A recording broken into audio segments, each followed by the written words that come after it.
All right, good afternoon, everyone.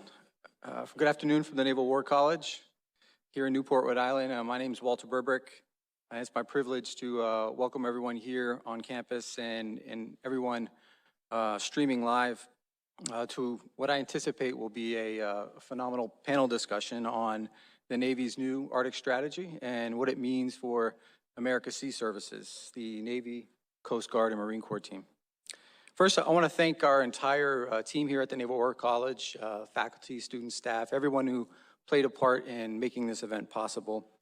And I'd like to thank everyone here in the room today and those watching for taking the time to join our conversation.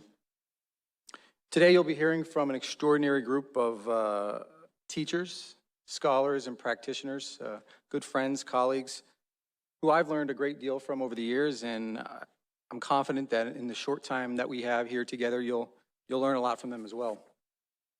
Kicking us off left to right is Professor Tom Kalora, who's the Dean of our Center for Naval Warfare Studies, retired Navy captain who's been working on Arctic issues here at the college for over the last decade. Lieutenant Colonel Ken Sandler, who is a military professor in the National Security Affairs Department. He recently served as the G6 over at the Marine Corps Forces Europe and Africa. Next is Dr. Rebecca Pincus, who's an assistant professor in the Strategic and Operational Research Department here at the college, a former principal investigator at the U.S. Coast Guard Center for Arctic Strategy and Policy. Next is Rear Admiral Lars Sonnes, retired. He's a professor here at the college and the CNO Distinguished International Fellow. His last job was the head of the Royal Norwegian Navy and Coast Guard. And finally is Dr. Mary Thompson-Jones, who's also a professor in the National Security Affairs Department, a retired Foreign Service officer with the Department of State. So we made a conscious effort to open our discussion beyond the halls of the Naval War College to educate the general public about America's interests and responsibilities in the Arctic, right? And despite being an Arctic nation, many Americans have, little attachment to the Arctic. And it's here along the northern maritime borders of Russia and the United States where we find a rapidly melting polar ice cap, the shortest maritime trade route linking Asia, Europe, and North America.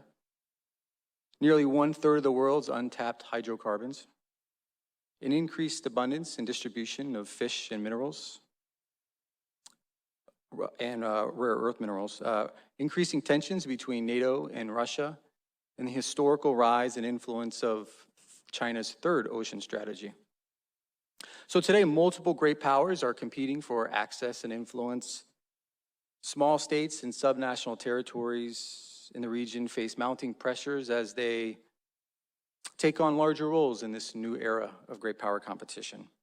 And so the United States, as articulated in a number of strategic documents of its past, has a unique role to play, right? As a provider of peace and as an architect of new security arrangements, as a proponent of economic growth, as a steward of the environment, as an advocate for indigenous peoples, and as a builder and leader of coalitions to deal with the problems of a rapidly changing ice-free Arctic world. So in 2009, the U.S. Navy, under the leadership and foresight of Admirals Gary Roughead and David Titley, recognized the strategic importance of the Arctic to the Navy and to the nation. And so it laid out this guidance in what they called a Navy Arctic Roadmap, which was designed to help the Navy prepare for future operations. In 2014, the Navy updated its Arctic Roadmap to reflect new strategic guidance issued by the Obama administration. And just last month, the U.S. Navy released its newest Arctic strategy at the request of Congress last summer. This strategic outlook describes the U.S. Navy's strategic approach to securing U.S. interests and promoting stability in the Arctic. This 14-page document defines the Arctic region and briefly recognizes a number of key strategic drivers. It acknowledges the new national strategy for the Arctic region, or the new national security strategy and the new national defense strategy that was released last January. It highlights the importance of interagency and international cooperation, and it describes the Navy's understanding of the evolving geopolitical situation in the Arctic. And so based on this context, the document lays out 4 key strategic objectives: to defend U.S. sovereignty and interest, as well as the homeland, ensure the Arctic remains stable and free from conflict, preserve freedom of the seas, and promoting partnerships within the government as well as with our allies and partners. And so no matter the mission that this document lays out, whether it's deterrence or sea control, maritime security, power projection, the document recognizes, and we recognize, is that really no one nation or Navy has all the knowledge or all the resources to fully anticipate or adapt to these changes. And so that's why our speakers here today will discuss what a changing Arctic means, what this document means to America's sea services, for our allies and partners, as well as our diplomatic efforts in the region. Each panelist will have approximately 10 minutes to provide their thoughts, and then we'll transition to about a 30-minute question and answer period where we can discuss the topics that matter to you most. And I want to remind folks who are streaming live that you can submit your questions to me via Twitter at Walter Burbrick. I'd also just briefly like to remind everyone that the opinions and views of the speakers are that of their own and do not represent the Naval War College, the Department of Defense, or the U.S. government. And with that, I'd like to pass the baton now to Dean Kalora to kick us off. Thank you very much, Walter, and also thank you for the disclaimer, because I'm going to put a few sharp elbows in here, and I put my analyst hat on. We're often fortunate here at the Naval War College in the Strategic and Operational Research Department within Wargaming and within the Center for Naval Warfare Studies. We're often asked to comment on strategic and operational documents for the Navy before they're published and give our sort of unvarnished view of that. So I approach this with that thought in mind. So let me give you my, if I were going to say to somebody, give me in 3 sentences what I think the document is about, I'm going to do that first. So first, the Navy is about blowing things up. You can agree to that, right? As far as I can tell, there's nothing to blow up in the Arctic, right? I mean, we're at a basic level. And unless this really changes, the Navy is going to continue to struggle with how to change and adapt for that. And I think the document reflects that at some level, and I want to talk about that a little bit. But that the Navy is in the business of supporting other agencies, allies, and partners, and I think we're going to see that in the document. Simple, right? You know, but really one layer down to that, from that, things get a little more complex. And so I use the framework of the 3 C's to analyze this document, and I don't mean the Barents, Bering, and Beaufort C's. I mean context, capability, and constraints. So within that framework, I'm going to walk through this very quickly.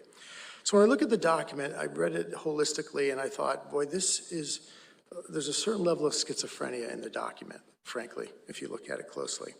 You know, the Navy's wrestling with this in a very, very meaningful way. First, the CNO notes in the foreword, and right up front, he says, the Arctic represents, and I quote, low risk of conflict juxtaposed against the recognition of the long-term strategic competition, right? So there's a little bit of a dichotomy, schizophrenia going on right here. In essence, the subtext is that the Navy is having cognitive dissonance, right? On one hand, it sees itself as a strategic force. The Navy is a strategic force in a true Mahanian tradition of, you know, being prepared for long-term strategic competition wherever this occurs, and the Arctic really is no exception. But when you juxtapose that against all of the global responsibilities that the Navy has that are pressing, certainly confronting Russia and China in areas outside of the Arctic, and then certainly, as we've seen just in the last couple of weeks with Iran and Korea, there's a lot of operational and tactical things going on that compete for attention in the Arctic. You know, there are things to blow up in the Persian Gulf, and that's why the Navy looks at that very carefully. Second, and this is an implicit issue, that the document is trying to balance between security and stability. And I've talked about this before, and this is tricky in the Arctic, and the Navy is trying to figure out how to do this. On one hand, increasing naval activities, capabilities, and capacity is the traditional way that navies increase security. They patrol, they provide presence, they increase all kinds of activities, right?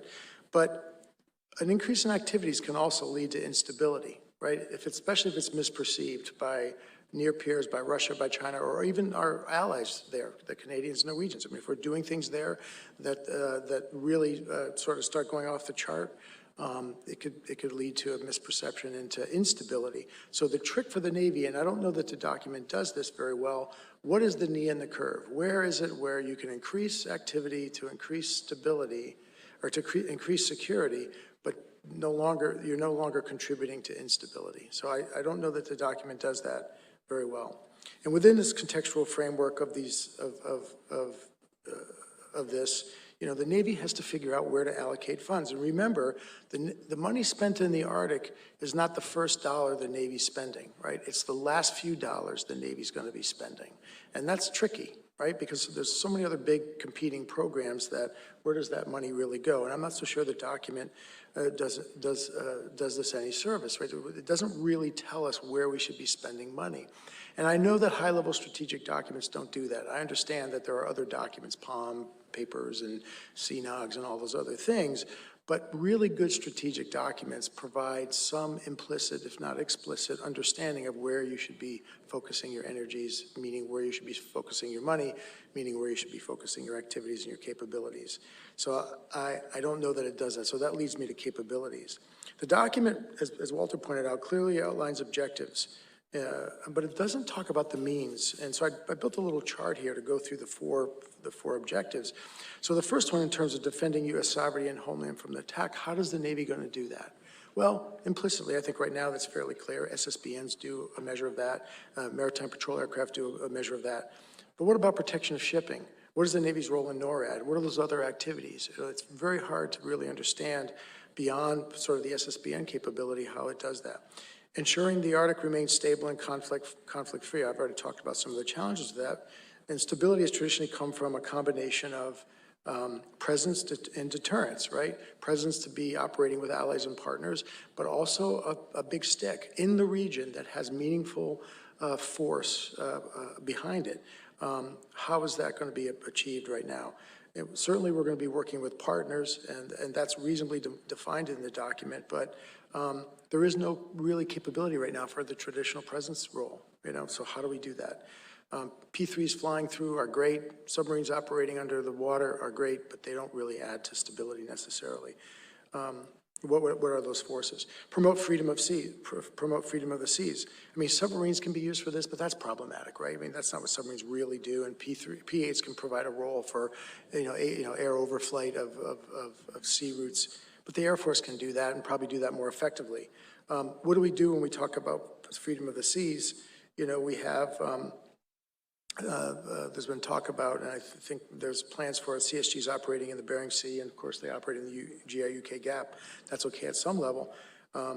And you know, the Secretary of State, I think, has recently talked about transits through the Arctic, a Navy transit through the Arctic, and there's some talk about that. But that's really high risk and problematic right now, given our activity, given our capabilities. Could you imagine sending any ship you send through there is going to probably need some sort of ice breaking or ice hardening, ice breaking capability accompanying it, or ice hardening? And can you imagine the challenges with if something happens, we have a breakdown, or worse yet, something, like an oil spill or something. So I don't know that the Navy's really prepared for that, and I don't think this document really prepares the Navy for that. And last is promoting partnerships, and this is one of the areas where I think the Navy could do more, and I think a document does a good job of showing where that can be done. But really, it's going to be our partners, Canada, Norway, and even partnering, if we can, we've talked about this in our own research, with the Russians. I mean, there are a lot of mutual interests there, and it'd be one area where we can cooperate with Russia in a way that's meaningful, but really it's going to depend on them. So I think we run into some challenges there. Let me just touch on a few more things on core functions as well. The document outlines how the Navy is going to support the broader national defense strategic goals, right, in terms of deterrence, sea control, power projection, maritime security, logistics, SAR, and HADR. And in each one of those, I still think there's a lot of challenges. As I said, deterrence, SSBNs, okay, that's easy. Sea control, that's problematic, right? Well, how do we do sea control? We do sea control with frigates CSGs. They're not going to be operating there other than in choke points, which can be very effective, but we have to think through that. And power projection is the same thing. Maritime security, and here's where the document does a good job of passing things off to the Coast Guard. I think the Navy recognizes that the Coast Guard has the capability to do that, and maritime security is really there. Logistics, I think, the Navy is really behind here in the region with logistics. And unless we really change the way we think about logistics in the region, we're going to remain behind. So I think this is an area that's ripe for study, for understanding, and for understanding how we could approach the Arctic differently. There's already discussion about mobile logistics in other regions of the world and how we do that. We can leverage some of that to do that. SAR, again, that's really a Coast Guard function. The Navy will help when it can. And then lastly, it talks about DISCA and HADR. And it's interesting, the Navy the Navy's never going to be out of the HADR business, right? But if you recall in CS21, HADR was explicitly mentioned. In the refresh to to CS21, to CS21R, it was omitted, and that was on purpose, right? And if you look at CNO's Design 2.0, there's no mention of HADR, or even the Arctic. I just did another scan before I came over here to make sure I wasn't misspeaking. So really, HADR is going to be a pickup game. So with all these constraints, what does that mean? And the document is very honest. If you look at it, there's a line in here that I think is very telling. Likely conflict overrides competing interests to develop capabilities in peaceful regions. I mean, that's the tagline, right? And I think the Navy's being honest about that. But it's hard for the service to go back to Congress or the administration or the American people and say, we're not going to be part of this. I think until there's a demand signal really from the COCOMs through the JROC process, you're going to have problems with this. And also, what is the Navy really going to prepare itself to do? If you believe that, in a macro view, if you believe there's going to be conflict in the next 5 years with a near peer or somewhere else in the world, you're going to put most of your extra dollars into readiness. You're not going to put them into a capability, a specialized capability in the future.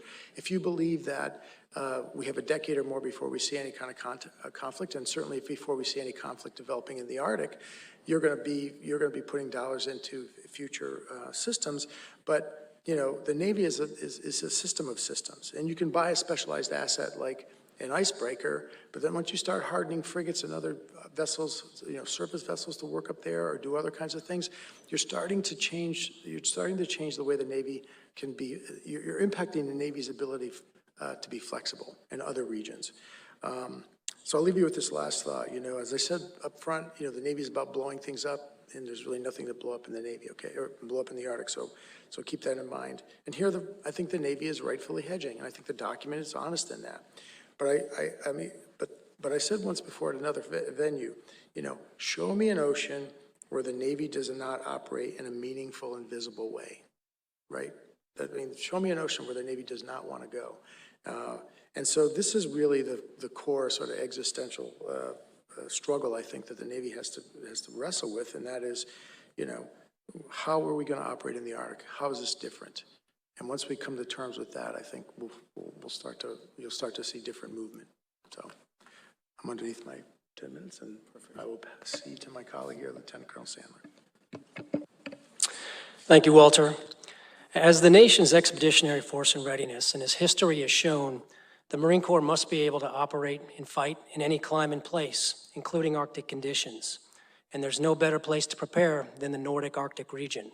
The Marine Corps has a long-standing and superb relationship with the Kingdom of Norway, dating back to 1926, when Marine volunteers supported Commander Richard Byrd's flight from Svalbard, Norway, to the North Pole.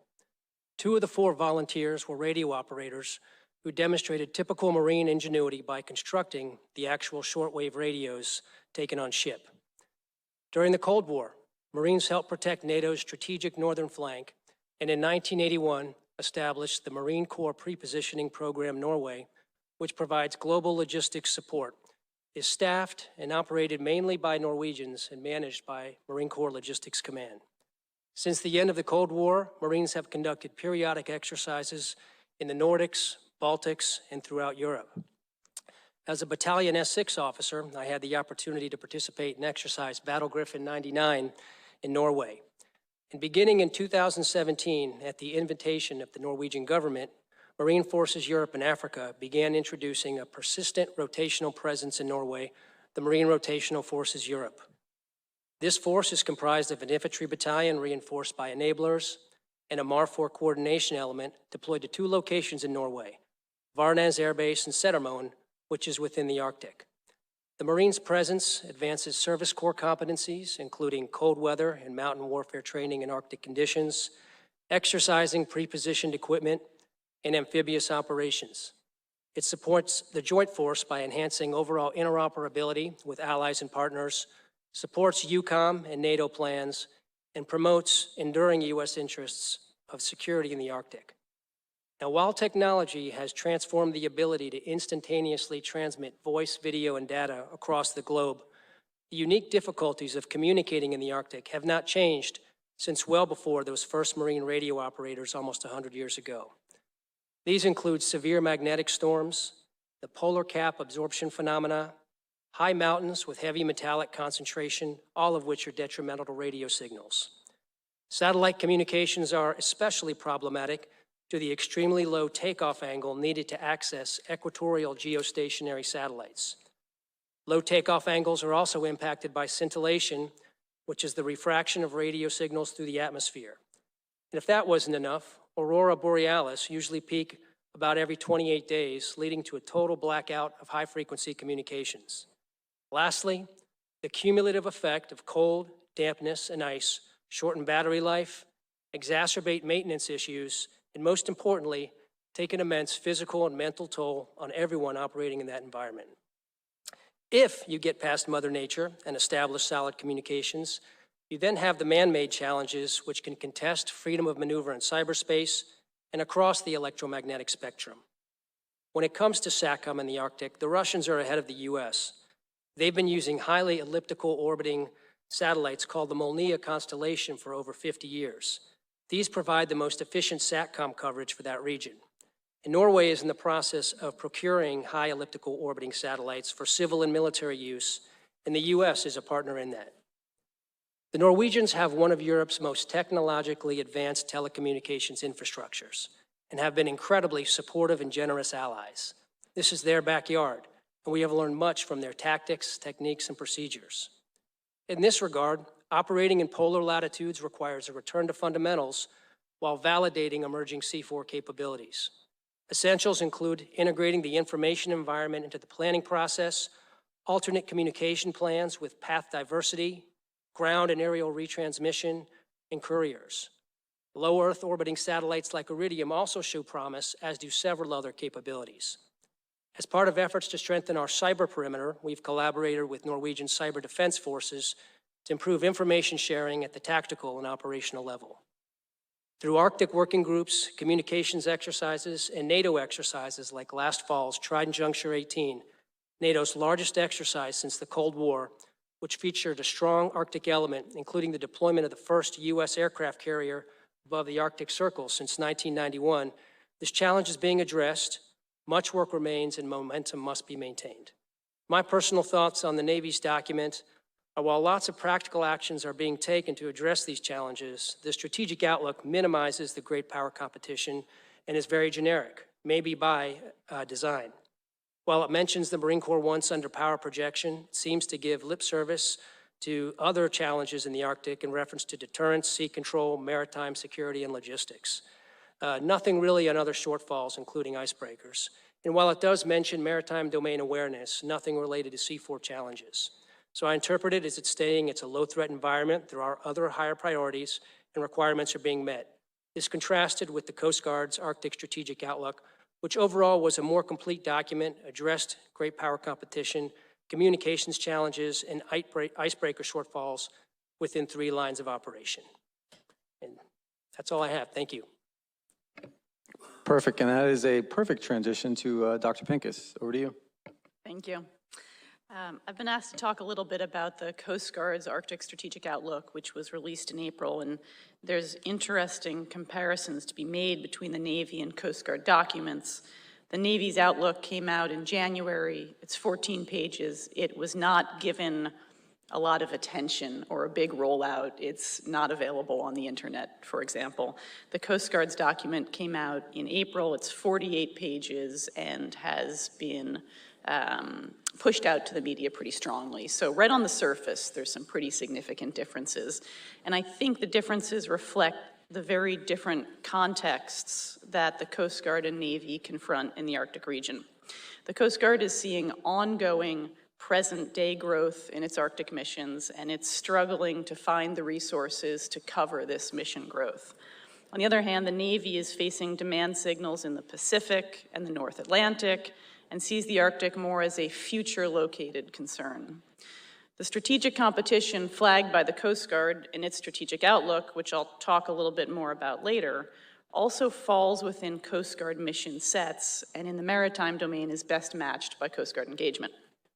So, the Coast Guard's Arctic strategic outlook foregrounds what we might call gray zone competition from the US's strategic competitors, China and Russia. It describes the Arctic as a strategically competitive space. It observes that China and Russia have both declared the region a national priority and made corresponding investments in capability and capacity to extend their influence in the Arctic. It argues that the US government, broadly speaking, runs the risk of losing its leadership position in the Arctic by failing to keep up with these competitors. And it uses pretty blunt language to make this argument. I'm just going to read a little bit here.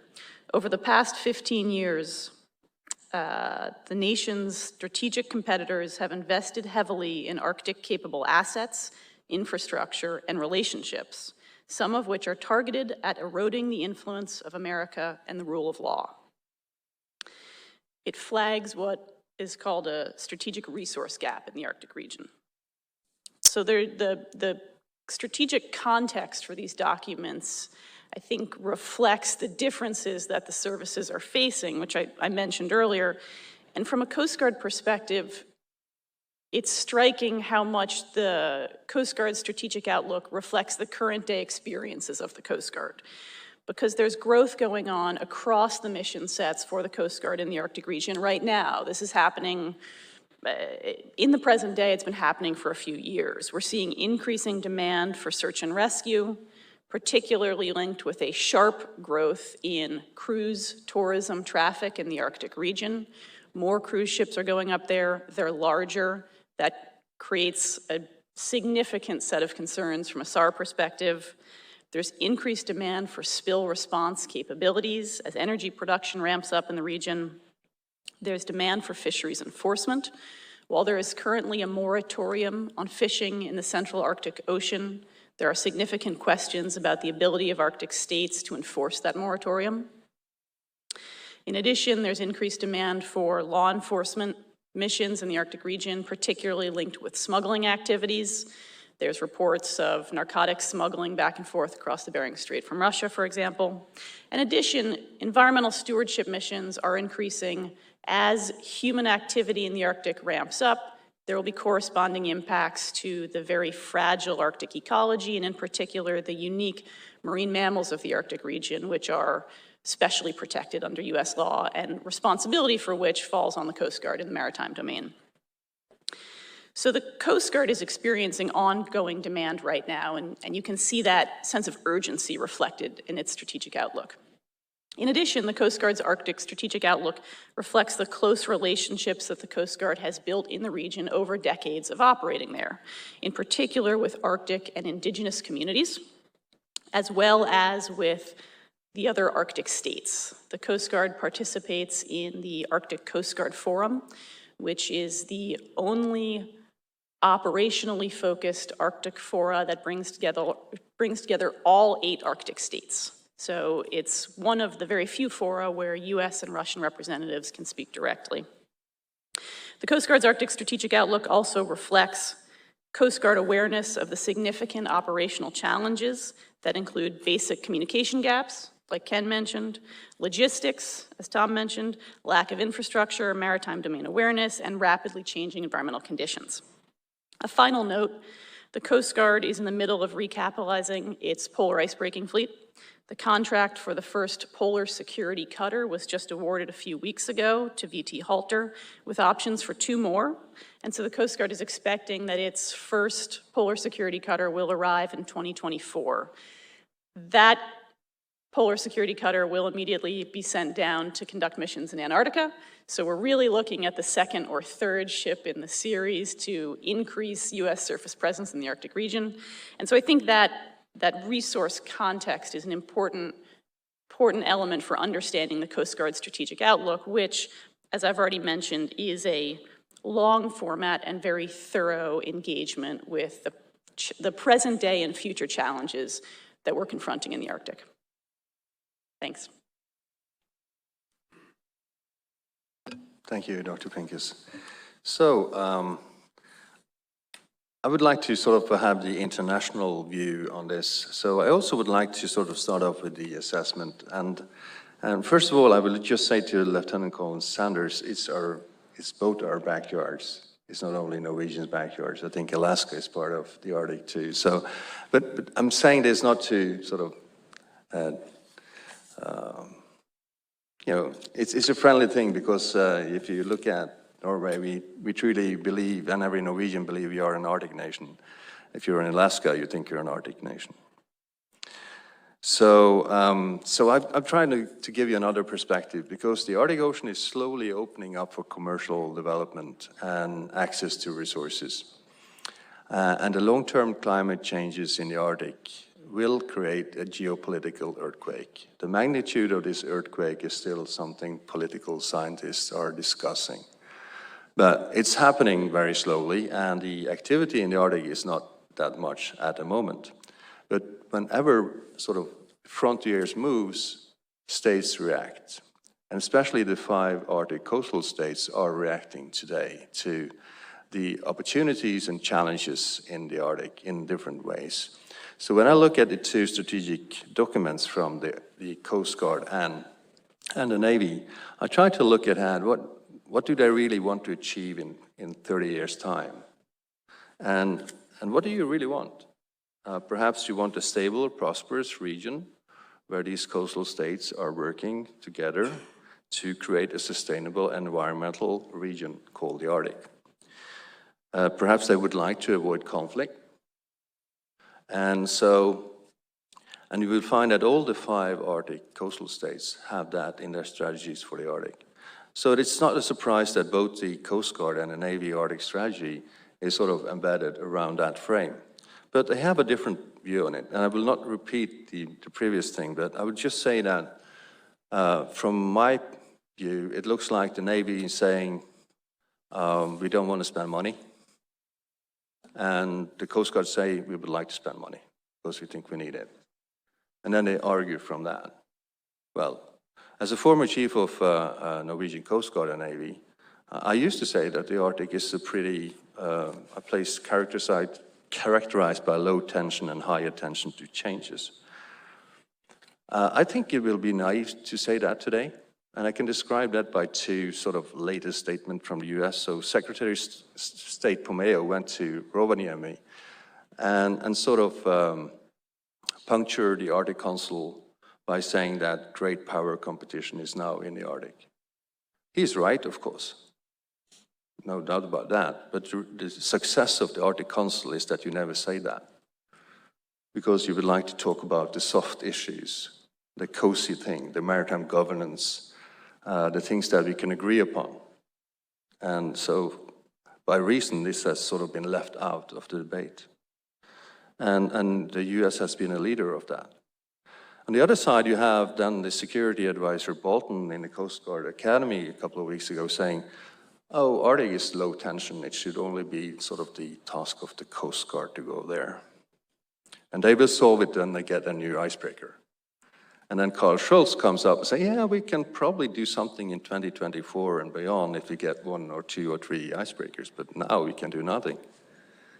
So, and by the way, we are not arming those Coast Guards security vessels either, because we don't have the money to that. Just to compare to you, so in Norway we built 3 We have 5 million people, so we built 3 big 7,000 to 8,000 tons security vessels for the Arctic, and they are armed underwater, and in the air, because we know the environment we are going into.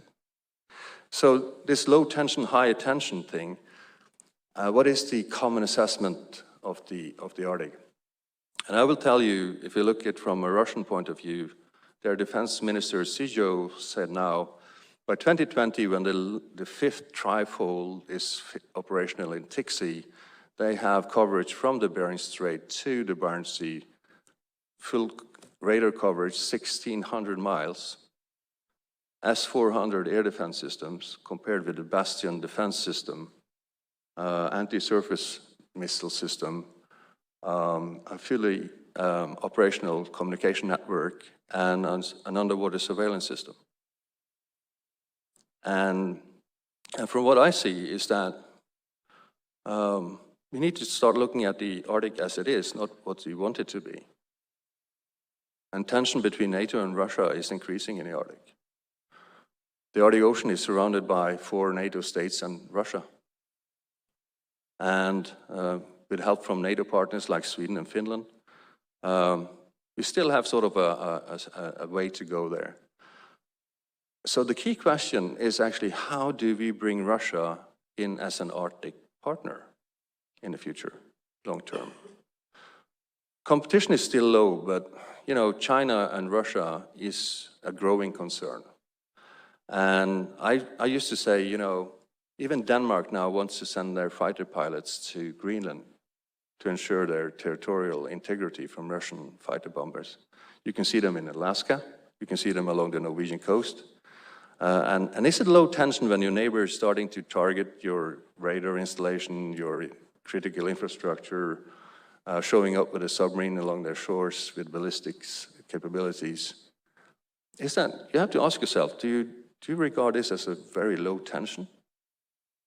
And the only response today seems to be from 6th Fleet and 2nd Fleet and NATO is a deterrence mission. And so if you look at NATO on the Navy side in this strategy, I have 2 pictures on my iPad, one from, I took with my periscope of my submarine in 1989 of a US carrier, and the other carrier I have on my iPad is from last year. So is the Lehman Doctrine now returning to the high north? And what consequences will that have for the Bering Strait and the Pacific? Who will show up there? So we show deterrence, we show force, and we avoid any military escalation. So we leave it to the gray zone. And that's where the Coast Guard comes in. So we established the Arctic Coast Guard Forum, which is a great success, where we can talk about oil pollution, fisheries, search and rescue, and be good friends, soft security. But at the same time, we will be challenged because there will be some exploration of what we can take and what we can accept. And if you don't have the military force to back it up, you probably will just give in. That's what we learn in Norway. You know, it's very good to have a great Coast Guard, but unless I have a submarine or a frigate to back it up with, when someone is challenging your sovereign right, it doesn't really matter a lot. So, to my point is that the security environment has changed in the Arctic dramatically, and we still like to not acknowledge that. So how are the Homeland Defense Coast Guard going to defend without any armament? I mean, Carl Schutz is really strong in his wording when he said he needs to arm his force to defend his country. But are we giving him anything to defend with? Or is it just presence and soft security? On the other side, I think it was a former president who said that a good navy is not a provocation for war, it's the best way to ensure peace. But to do that, you need to be present. You need to be present. And the operational environment in the Arctic is as such that unless you are equipped, trained, and operates there, you better stay away or you become part of the problem. Just think about that. So there's some long-term consequences of what you're doing. So if you look in retrospect, how did we arrive where we are today?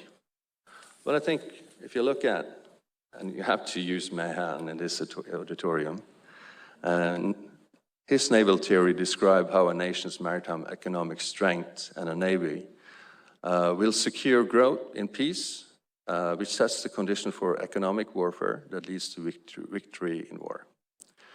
That's very simplified. But do you see that demonstrated today by China and Russia as a regional powers?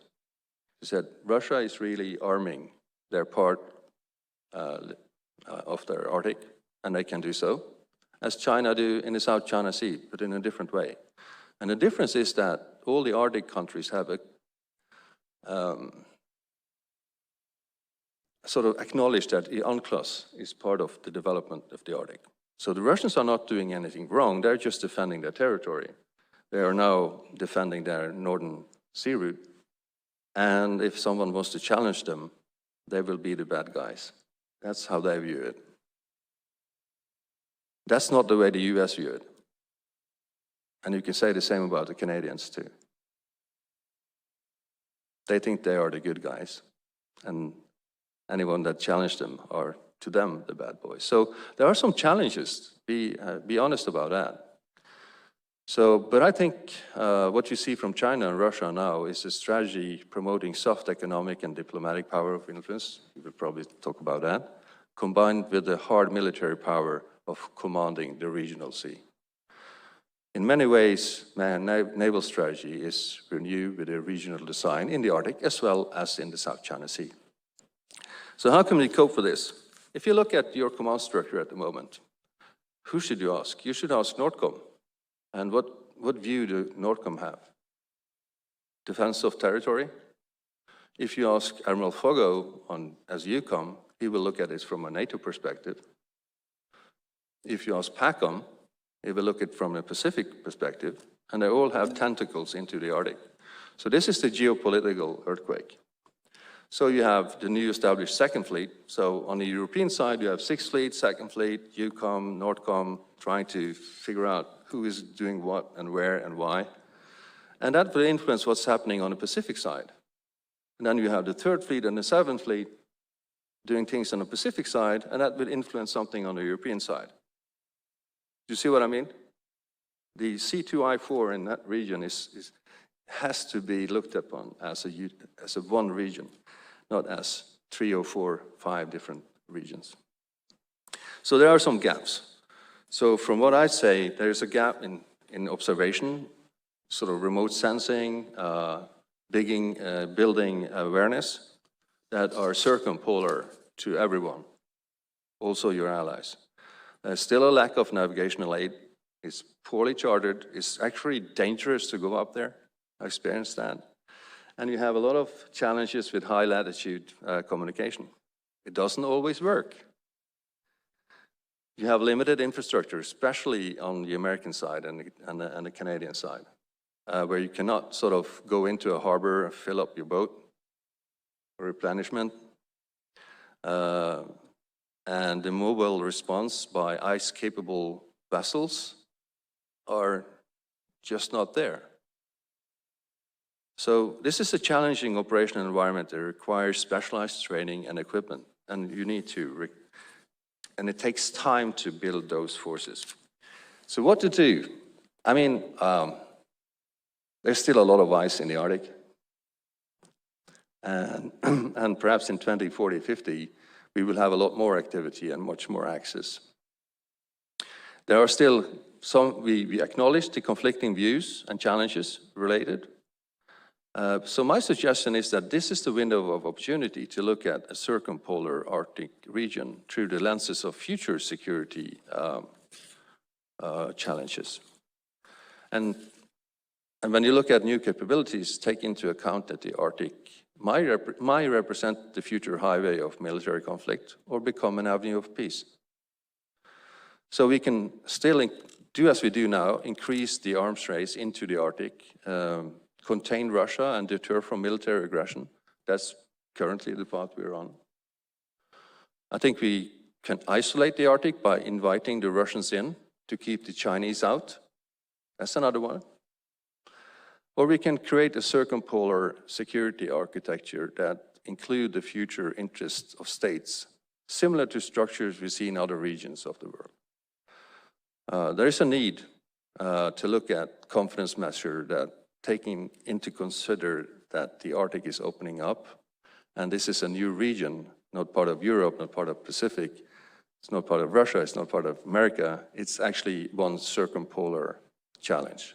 And there is no confidence measures that are actually in place to ensure that development today. Thank you. Thank you, Admiral. Okay. Well, one of the risks of writing a 14-page document is that everybody can read it. It's easy to chip away at it from a lot of different angles, and it becomes easy bait. I will try to adumbrate some of the comments my colleagues made, but also offer some unique observations. And I thought I'd look at it from 4 angles, very briefly. One is how the report tries to define the region, the naming names, who's named, who isn't named in this 14-page document, the approach to the interagency within the US government, and then some tantalizing references that sort of inside baseball, things that are said without actually saying them, which I think are worth pointing out. Not all of this report is bad, and one of the things that I really liked about it is that right up front in the preface, the authors call the United States an Arctic nation. I applaud this, and one of my frustrations is that public opinion polls consistently show that fewer than 25% maximum of Americans would agree with the statement, the United States is an Arctic nation. That is even true for Alaskans. So clearly there's some work to be done in terms of trying to get Americans to think about the Arctic. And while I certainly endorse Admiral Sohn's idea that the Arctic belongs as part of the common heritage, we do in America need to think about it a little bit more. I also like the fact that the report enlarged the GI-UK gap and now calls it the GI-UK-Norway gap, which I guess confers more responsibility on Norway, but also recognizes the increasing role that Norway has taken in looking and policing and observing those waters. In terms of identifying the region, the first thing that the report tackles is to say, well, what is the Arctic? And it uses as its source a 1984 document from Congress called the Arctic Research and Policy Act. Well, 1984 was 35 years ago, and no area in the world arguably has changed as much in the last 35 years as the Arctic. Why would that be an issue? Well, huge changes, and perhaps it's a subtle way of saying that Congress has not kept up with this. There's a map that goes along with this early on in the report, and it's to illustrate what Americans think of as the Arctic. And it's interesting because traditionally it's 66.4 degrees north latitude, and indeed the map has a very nice circle that goes all the way around, and then you come to Alaska and it looks like an upside-down ice cream cone, and there's this big bulge that stretches down from the Aleutian Islands on the Alaskan side and up through about half of the Kamchatka Peninsula on the Russian side. So this is telling. Everybody else's Arctic is at 66 degrees north. America's Arctic is much bigger. In terms of naming names, The strategic section talks about the idea that the Arctic states will work together cooperatively to address common challenges. What it doesn't say is what's happening with non-Arctic and near-Arctic states. In fact, the report makes no mention whatsoever of China.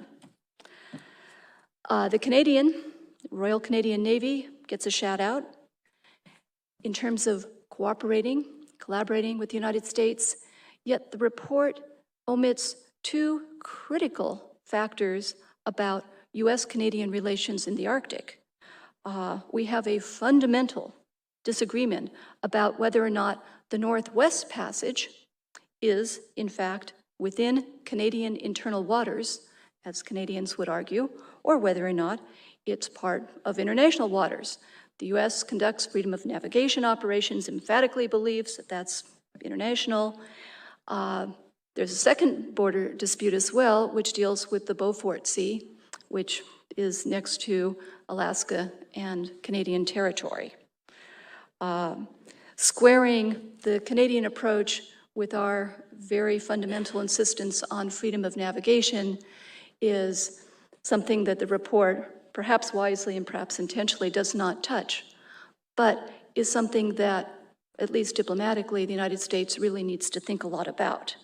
Because we obviously have stresses and strains. Lars spent a lot of his time talking about Russia, but we need to get our house in order with our own allies, and certainly with our own closest neighbor, Canada. In terms of naming names, the report does mention Russia, but it mentions it only in a geopolitical sense, Russia's role in the Bering Strait and Russia's role in the Barents Sea. There is no reference in the report to great power competition, to views of Russia as the new challenge. This is implicit rather than explicit in the report. It mentions ICE-X, an exercise that we heard about earlier that we do with Canada, but as Lieutenant Colonel Sandler said, the Trident Juncture exercise, which was the largest ever since the Cold War, which included a US aircraft carrier, didn't come in for any mention at all. NATO is mentioned, but really only in passing.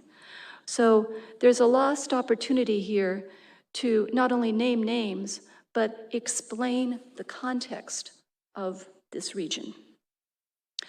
The third shortcoming, as I see it, is quite internal to the US government, and it's a very limited notion of what constitutes the interagency. Who's responsible for what up there? There are several points in the report in which the language states, the Navy will collaborate with interagency and international partners, and it's all sort of run together. Now, a lot of people who have worked with the interagency would say, yeah, it belongs right up there with international. It's as difficult and unwieldy and hard to manage as anything international. But it's telling that the Navy sees it this way. There's a further point in the report which states the Navy will promote partnerships within the US government. Really? That's the job of the Navy? Even the NSC has trouble promoting partnerships within the US government. So it's a sort of loaded phrase, and you wonder, what were they getting at? Is this a veiled allusion to the fact the United States doesn't really speak with one voice on the Arctic? Or is it just one of those Freudian slips that you can find, particularly in a report as short as this one? There's further language about the Navy will work closely with US interagency partners, but never any breakdown of how this might be, how it might happen. How will the Navy approach this? What is the Navy's position in the interagency? So this is sort of left for the reader's imagination. And then finally, there's the tantalizing references, the saying without actually saying things. For example, The report says that coastal Arctic states may seek economic benefit through partnering with non-Arctic states for the development of these opportunities. What a loaded phrase. Who are those non-Arctic states? Well, this is probably a reference to Russia needing economic and financial help from China to develop and fulfill all of the activities and economic interests that Russia has in the Arctic, something that's been particularly difficult for Russia given economic sanctions that have been in place now for almost 5 years since the Russian invasion of Crimea. Another sentence that raised eyebrows was, the growing economic viability will require updated international regulations. Okay, how so? How would that work? What's the interest of the Navy in that? What kinds of international regulatory system do they have in mind? Well, we are left to imagine that. I think what they're also saying is that at the moment, nobody is really in charge. So trying to figure out how those might come about is beyond the scope of what the Navy can foresee. As was mentioned earlier, there is some reference in the report to the UN Convention on the Law of the Sea. And the Navy is careful to use the prescribed language. The Navy treats its provisions as quote-unquote customary international law. I think what they're saying is that there's no prayer the Senate is ever going to ratify this, but it's in U.S. interest to proceed as though it were in place.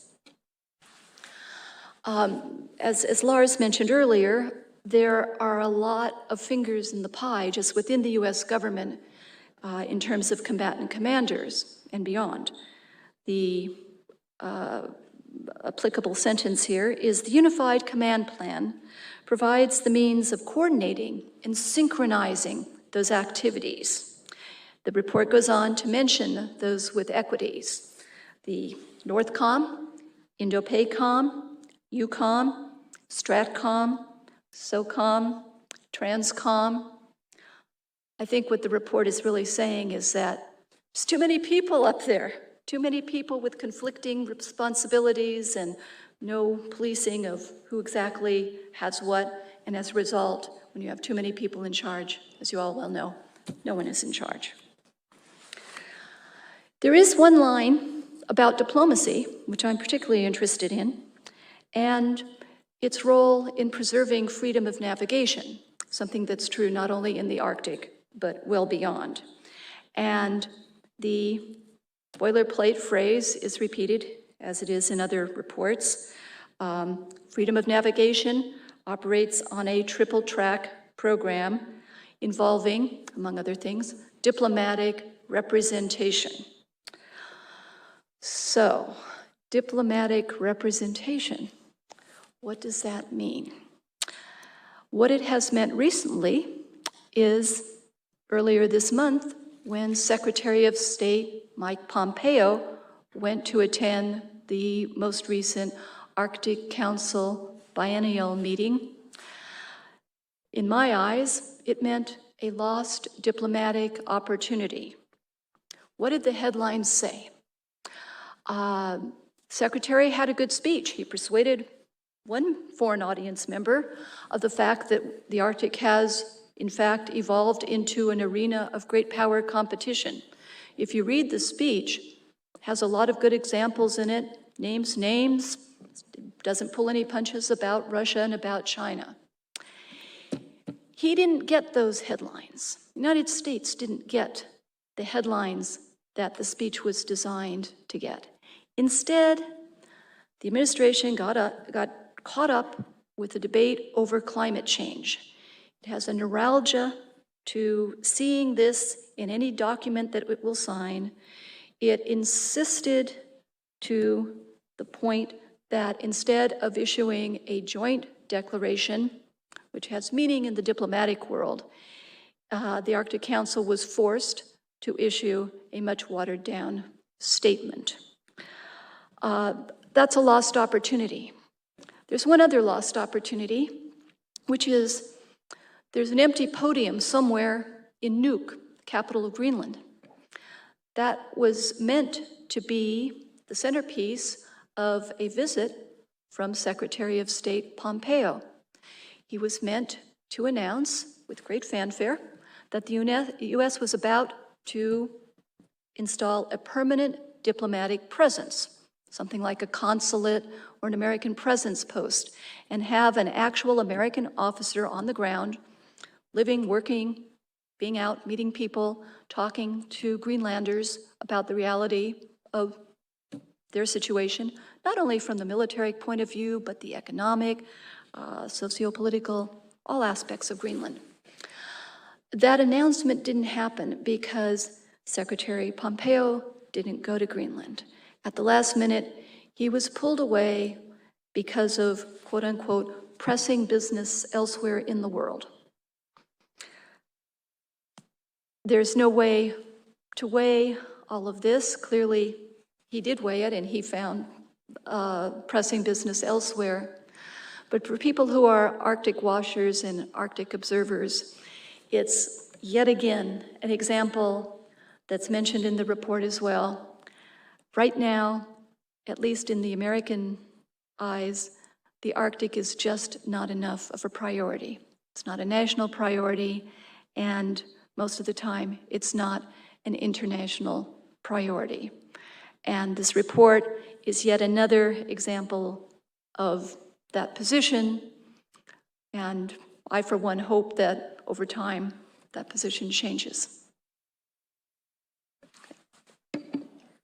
Well, thank you all for your very honest and objective views of the document. Gave us a lot to think about. And before I take ask a few questions as a moderator, I'd like to open it up to the audience here, as well as those online viewing, for any questions, thoughts that you might have.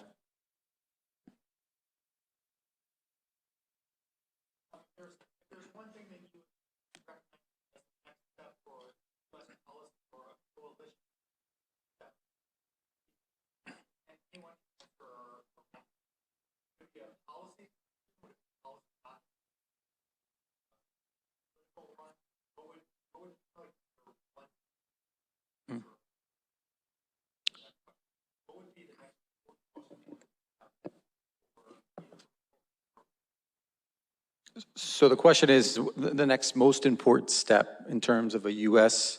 or a coalition, the next step that the U.S. should take. We'll give everyone a chance to add their thoughts, but I think today I think change really stems from the top, and I think this is an opportunity to do a principle level political military review of the Arctic. And I think what stems from that is nothing less than a new Arctic policy, a new national Arctic strategy. It's an opportunity to assess kind of where we're weak, where we're not, where we're strong, where we might succeed, where we might not. And I think so it's a top-down thing. So the Navy really has to, the Navy looks to the Department of Defense, and then the Department of Defense looks to the NSC and at the national level for additional strategic guidance. So the Navy is somewhat in between a rock and a hard place. It's still waiting for, I think, to a certain extent, then at the national level to articulate what the guidance is, and waiting for the combat commanders, the COCOMs, to identify their requirements. So I think change starts at the top, and I would say that's where, from my perspective, where I'd add a little thought on that. Do you want to start over there? From a sort of international coalition point of view, I think, the next step, and I think only the United States can do that, is to take leadership in this circumpolar security architecture and sort of invite states that have interest in a positive development of the Arctic to create some confidence measures that can lead to that.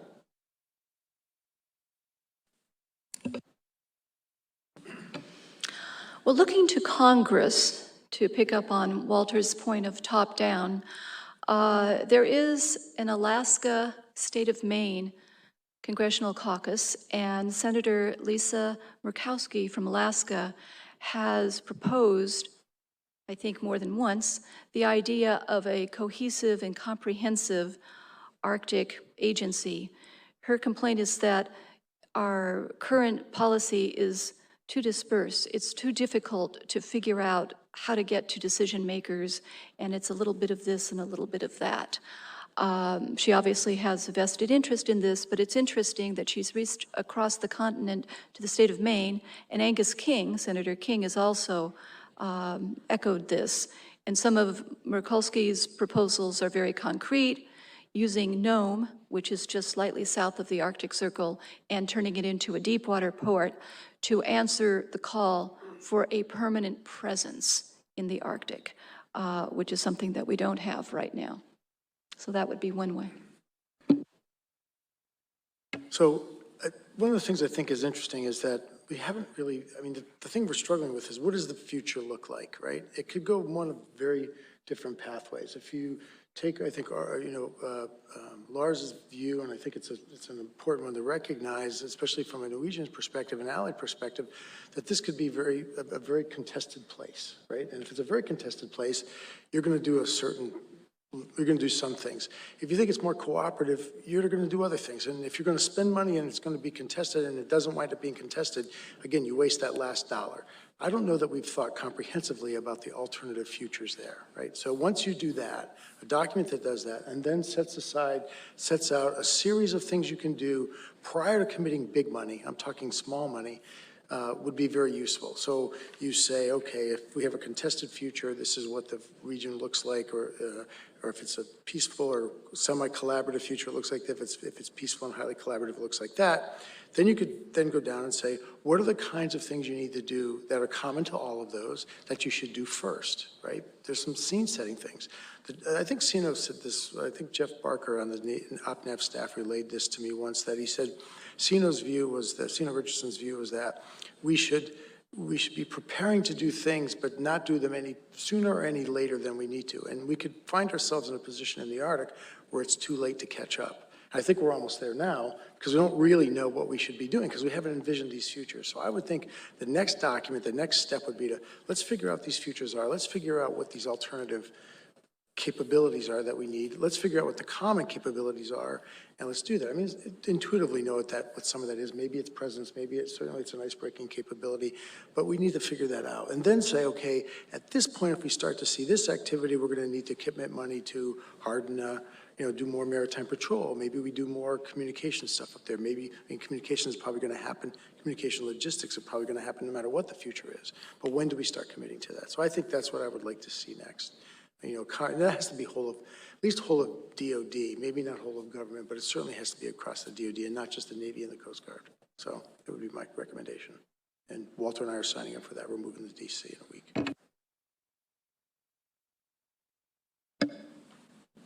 Sam. This is a question exclusively on a military organization with the U.S. We all talk about how different programs have different slices. So what would, and Dr. Thompson very effectively point out how many there were. So what is the proposed solution? Should there be a Arctic COM? Should we just declare NORTHCOM as also the Arctic COM? What would you recommend? So the question is, any proposed solutions to the command and control problem that we have in the Arctic with multiple combat commanders with responsibility and interest in the region? Anyone in particular want to give it a shot? I can answer as a foreigner. Well, I think it's a challenge the way it is organized today, and there are different models of doing that. There have been some suggestion of creating a sort of a joint Arctic command, like the Canadian has done. We've done the same, and the Russians have done the same. So the Northern Fleet is now a joint Arctic command, covering the whole Arctic. There are some advantages to that, at least with regard to unity of effort, and have the same assessment of the situation.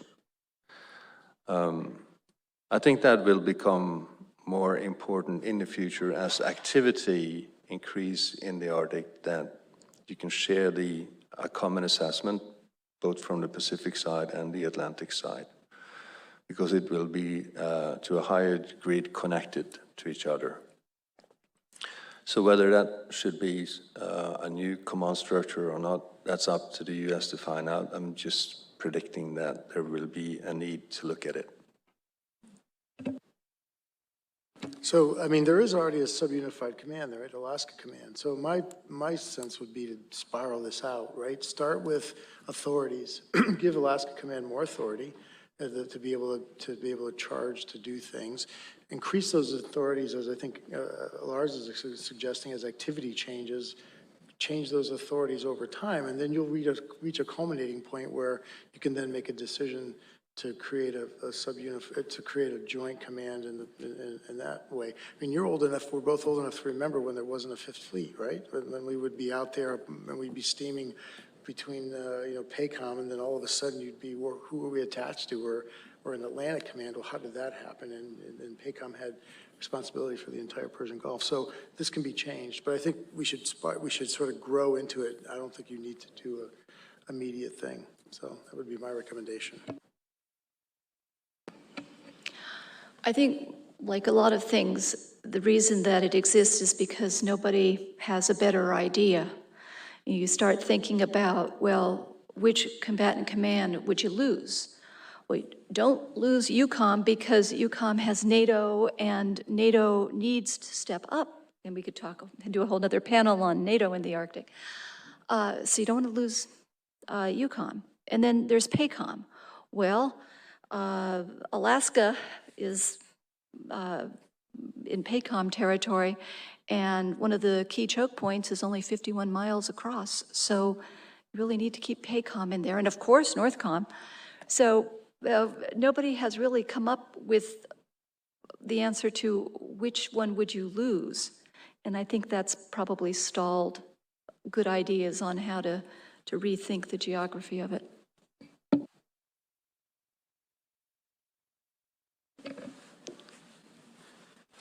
As I see the commercial exploitation of resources in the Arctic requires weak infrastructure and thereby heavy investments. It appears most of these investments have been done by Russia and China. What would be the motivation for these two powers to use force to change the status quo? Works against their interests. So the question is, the commercial interest in development requires significant infrastructure, and China and Russia are in the lead in spearheading those efforts. So what would be the motivation for China and Russia to change the status quo through force?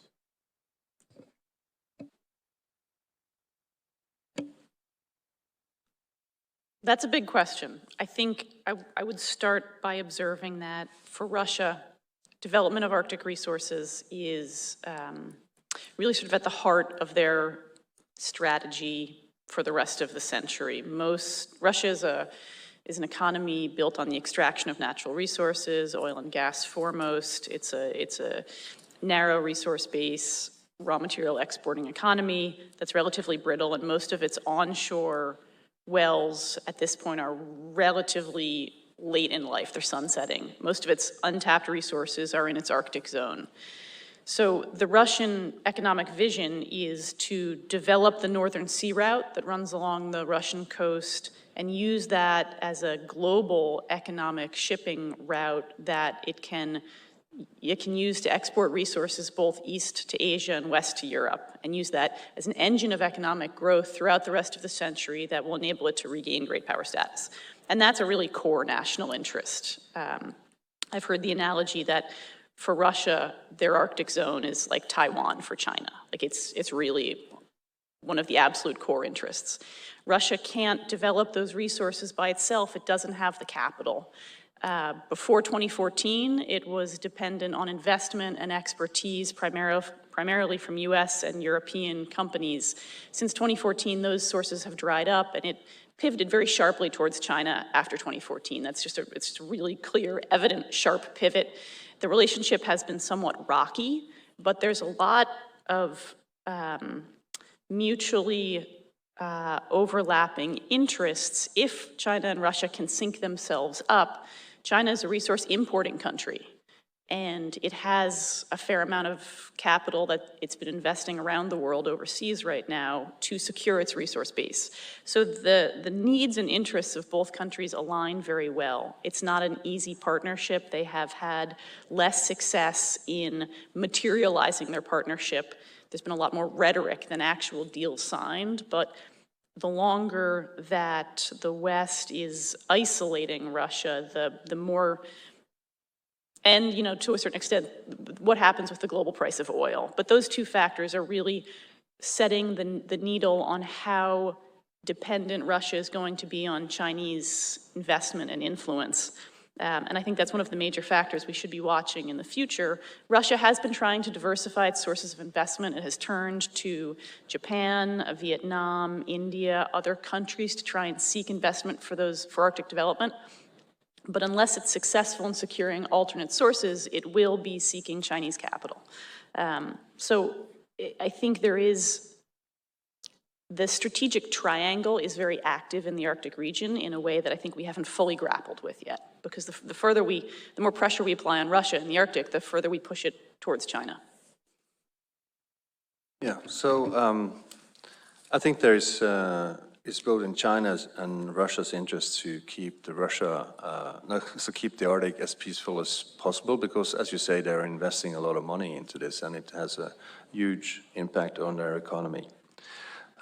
After sort of speaking with Russian security intellectuals, I can think of 3 areas where Russia will actually use force beyond the gray zone operations that they are currently doing of influencing others in that region. So one really hot topic is if the world society or anyone try to internationalize what they consider Russian territory. You can read the Northern Sea route. I think in many ways their Ministry of Defense say we will defend that with military force to avoid political pressure or military pressure on our sovereign rights. That's what he's saying, so I guess he will start the war there. The other conflict is sort of based on a theory that all the second strike capabilities in the Russian armed forces are located in the Barents Sea region. And if there's a conflict somewhere else, it could spill over into the Arctic, and they will have to initiate their defense concept, which will be a huge challenge to NATO by its deterrence. So there's absolutely some risks of escalation in that case. But it's also sort of a geopolitical thing. If you look at sort of Mackinder view of the world, I mean, Russia has always been most interested in defending their home country from the Mongols, from Napoleon, from Germans. And they've been protected by this geostrategic depth of their country. When the ice disappears, this is a new frontier which they need to defend. To us, this looks very offensive with a S-400 system with 500 kilometers range, with Bastion defense missiles that can go all over Scandinavia, with bombers that can sort of have outreach to Canada, America, Greenland. This looks really scary. So this is this slowly tension that is rising, and without some confidence-building measures that sort of encourage dialogue, I think there could be some mishaps. You can just look at South China Sea. What will trigger the Chinese to shoot? I think that's the same question. I think those are good points, and I think there's got to be some hedging. But I think to your point is that it's in the best interest when you look at Russia. The intra-trade is, I think, is what Becca's talking about for Russia, intra-Arctic, is critical for Russian development, right? It's critical for their stability, and for all the reasons I think that Lars points out too. But there's another piece to this, and that's the extra transiting issue, right? So the Arctic becomes attractive if you can transit through there not quickly, but on time, right? It doesn't really matter how fast you go through, because there's a shorter route, it's going to be faster no matter what. What really matters, and people sometimes overlook this, it's the nodes. You got to show up in Long Beach or Singapore or wherever on time. And anything that impedes that is a critical factor in making that attractive or not attractive. So the more stable it is, and activities such as making sure that, I mean, to me, sometimes when I hear that the Russians want to put people on board ships and charge money to go through there, okay, fine, that could be part of the cost. It's part of their sovereign territory that's already been sort of established. Why not? If it creates this smooth flow of traffic through there, that's in everybody's interest, right, at some level. And certainly it's in the Chinese interest to do that. So I think you're right. I think there's more motivation to keep the area safe and stable than it is for any kind of conflict. And I think that's what the Navy recognizes, is like, okay, what are we going to do up there? I mean, again, the missile, I mean, we're not going to defend against Russian coastal cruise missiles up there in any meaningful way with any meaningful Navy assets. So it's in our best interest to keep that area stable as well. So I think the document actually sort of tacitly acknowledges that. Thanks, Tom. And if you could ask your question in the microphone in front of you, that way folks here and online could hear. Thank you. My question is based on a comment of Dean Kilora, that he mentioned that increased activities leads to misconception, and that leads to instability. And and that's absolutely the reality, that we do have high volume misconceptions between Russia. I'm speaking from the Russian point of view, like on reading so much on Russian strategy and policy, which, like, really, if you look at the years, 2013, it's the strategy, Arctic strategy. 2017, it's 140 pages of policy, Arctic policy, with description of absolutely total national mobilization, that every Arctic region or territory that remotely supports the Arctic region knows what to do and what is their role in the region. And this year at the Arctic Forum in Russia, they announced they're going to revise and publish the new Arctic strategy. So looking at the languages that was in Russian documents and the US document is very similar. We are speaking, we desire the same things, like the stability, the development of the region, the partnership. So my question is, what sector do we need to target? And we already, like in our previous discussions, we already talked about this, but what sector do we need to target to change the narrative, like from really like great power competition into great power cooperation? And how do we make like US national priority? Like Russia is getting it because of what already several comments were made that this is the priority and this is like historical territory of Russia. And that's why it is so much invested into the region from the very beginning, and everyone understands that. But what sector do you think is the easiest for us to tap into that and to kind of like get behind the idea that we need to make it national priority? Would it be like civilian, or we continue with military sector, or it's like the simplest answer may be like civil-military relations seems like worked before? And so what is your perspective on this? Thank you. Thank you for your question, and it's great because we have a very diverse panel of experts in a number of different sectors. So I'd like to give folks who are interested an opportunity to respond, especially you know, Admiral Sonas, who's worked closely over his career with Russia. Well, Anna, I agree with you, sort of, we need to make another narrative. Because the narrative today is stuck in the Cold War, and the future of this world is not the Cold War. So I think if you look at the Arctic strategies of all the 5 Arctic coastal states, they are all the same. There's a very small portion of the Arctic Ocean that is not part of the Arctic coastal states' governance today. And what's left of it, the part that is not governed by the Arctic coastal states will probably not open until my grandchildren, if I get any, are there.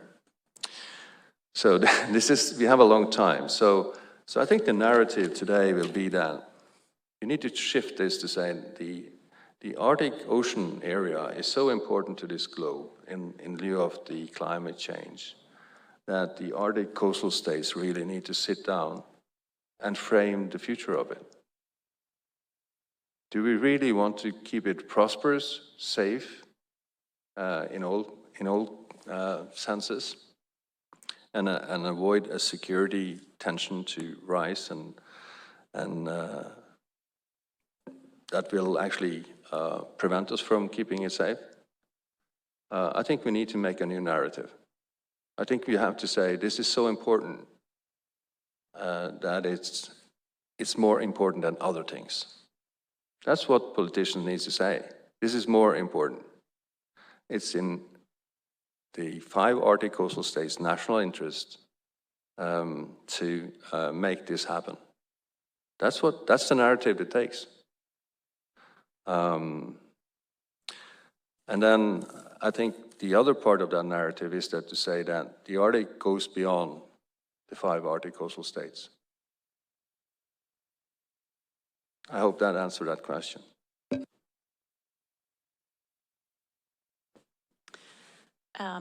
One point that has been troubling me recently is that I see a lot of acknowledgement of a decline in relations or an escalation in tension in the high north, and an increased role for NATO, the Navy, sort of military assets in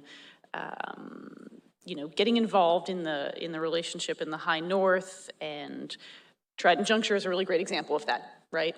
But the high north is in the Arctic, and so I think that lexical sort of overlap is something that we need to get straightened out. The Arctic Circle runs about halfway through the Norwegian Sea. So when you're talking about a security problem in the high north, you're talking about a security problem in the Arctic, unless you're very careful about your language. And that's something where I think we need to get clearer about our language and be specific and recognize that escalation in the high north is going to result in a security problem in the Arctic. It's going to be impossible to maintain the Arctic as a peaceful, stable region if we are simultaneously escalating in the high north region. And until we recognize that and figure out a way to either pull those apart or resolve that inherent contradiction, we're going to continue to have a relatively disjointed approach. So there's 2 parts to this. I think there's a theoretical and a practical. So from the theoretical point of view, I think we're looking at, you can't separate the baby from the, split the baby here, right? It's great power competition elsewhere on the globe with the Russians.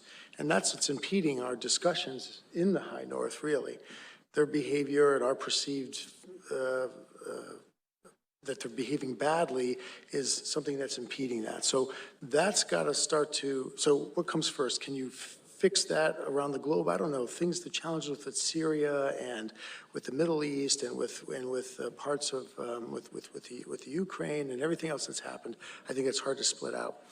But there's an opportunity there, right? Because there is, as you pointed out and other people have pointed out, there is a overlap in interests that they're common interests. So your question is, where does that start first? And I thought Becca might key in on this, because I think, as you pointed out, the one area where we have talks of all 8 is in the Coast Guard form. And we don't talk about, there's nowhere where we talk about, security and defense right now. So I think that's what Lars is getting at. Where do we do that? That's got to come from a civilian piece. And I think the first place you can start is with safety. I mean, this is probably it's one of those things that no matter what happens, safety is first, right? So from a practical perspective, understanding how we can cooperate really by putting in some really strong protocols that talk about how we're going to operate safely, all nations, whether you're an Arctic nation, a near Arctic nation, or anywhere else. So I think that's one area, and I think the Coast Guard Forum is sort of the natural place to start that. But to Lars's point, at some point that's got to blossom into a larger theoretical, discussion of how to change the broader narrative, and that's where I think Mary and the diplomats come in to try to frame that in a way that's more meaningful. Because right now we've got this this great power competition. We don't understand exactly what Russia and Putin are trying to do, and they're challenging us all over the globe. I mean, we're getting Russian bear flights again. We haven't seen that in years and years. And so how can you lower the temperature there? And I think there's some areas: safety, security, search and rescue. Certainly environmental things are probably the first place. So that's where I'd start practically. Unfortunately, we are out of time. So I'd like to thank everyone who's here with us today and those watching online for your time. And we'll see you soon.